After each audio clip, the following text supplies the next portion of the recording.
ज्ञानिनामपि चेतांसि देवी भगवती हि सा बलादाकृष्य मोहाय महामाया प्रयच्छति दुर्गे स्मृता हरसि भीतिमशेषजन्तोः स्वस्थै स्मृता मतिमतीव शुभान् ददासि दारिद्र्यदुःखभयहारिणिका त्वदन्या सर्वोपकारकरणाय सदार्द्रचित्ता सर्वमङ्गलमाङ्गल्ये शिवे सर्वार्थसाधिके शरण्ये त्र्यम्बके गौरि नारायणि नमोऽस्तु ते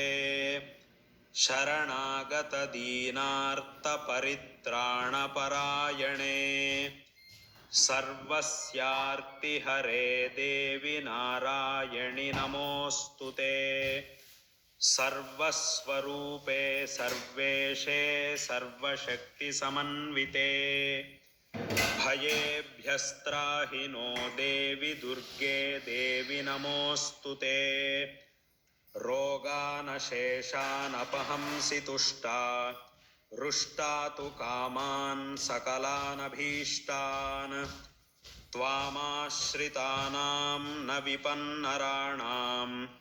त्वामाश्रिताः ह्याश्रयतां प्रयान्ति